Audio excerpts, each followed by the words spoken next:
I think these e-ink devices, if you're dreaming about a more organized life at work, if you're thinking about a more productive person, planning things, maybe that's just a purchase of one of these things away. Okay, they're not miracles, so they're not going to actually make you completely organized. But I remember when I was first researching these things, and this is the Supernote Manta that I'm currently still daily driving. It is currently, in my opinion, the best e-ink tablet that you can get right now, and it does wonders for me, and it does exactly what I thought it was going to do. However, it's pretty difficult to find out about them. You can't go and see them in stores.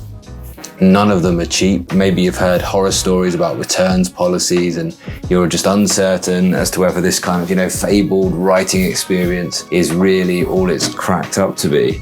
Well, what I'm here to do is to actually show you and show these things in the best quality that I can, so that you are a bit more informed about spending $600, let's say, on one of these, or I'm not sure what this is right now, actually, the Highbreak Pro, somewhere in the region of $300, or do you want to start with one of the cheaper ones and see how much you like it? It's just this kind of nerve-wracking thing, and I remember it myself, of whether you're going to spend all of that cash and then be really disappointed on one of these. And comments are really useful on my channel, so do help each other out and really give each other the kind of advice and your experience, because many people on this chat have probably owned the ones that you are thinking of getting, so it's worth having a little look at. One comment that somebody made I thought was it was David Paxton, who's a member of the channel actually as well, and he just made me think, okay, there still isn't really a device that's everything to everyone so far, and I just thought this comment was really quite useful. And it started out as I think every tablet should have a fingerprint reader. One thing,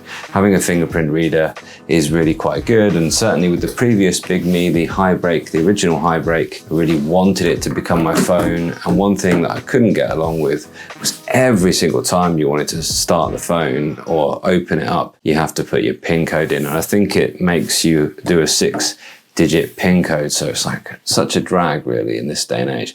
Then David carries on and says, sure, we want front lighting, yeah, we want super thin, we want a simple way to get rid of all the tools from the screen, so we've just got this distraction-free page.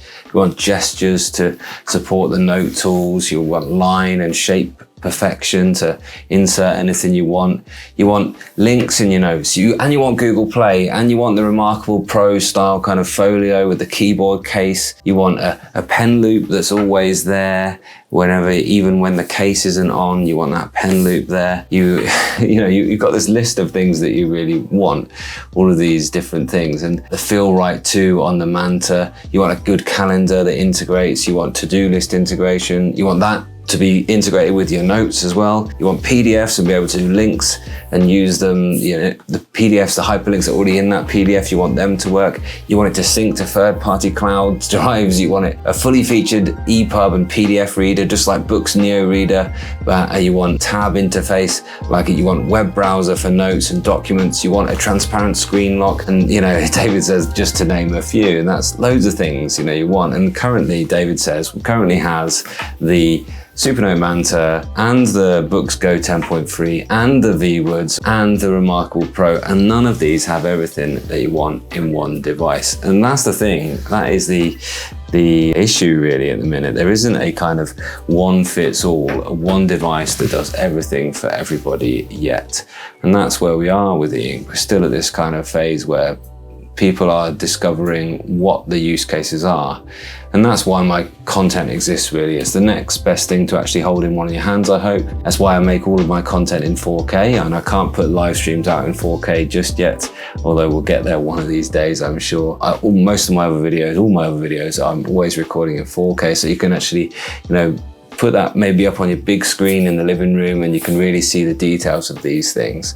And it's why those comments are so useful. They've become this extensive library of content here, and if you spend a lot of time down there in the comment section, and really if you spend as much time in the comment section listening to each other as you do listening to me prattle on about things, then it's a really useful resource for making that choice. So that's what it's here for, and hopefully I'm helping you all out. You might want to consider my memberships if you want a bit more from me, and if you want priority access, if you want me to answer your questions as a priority, then that's definitely a way to do that. But I just want to say thank you all so much for being here.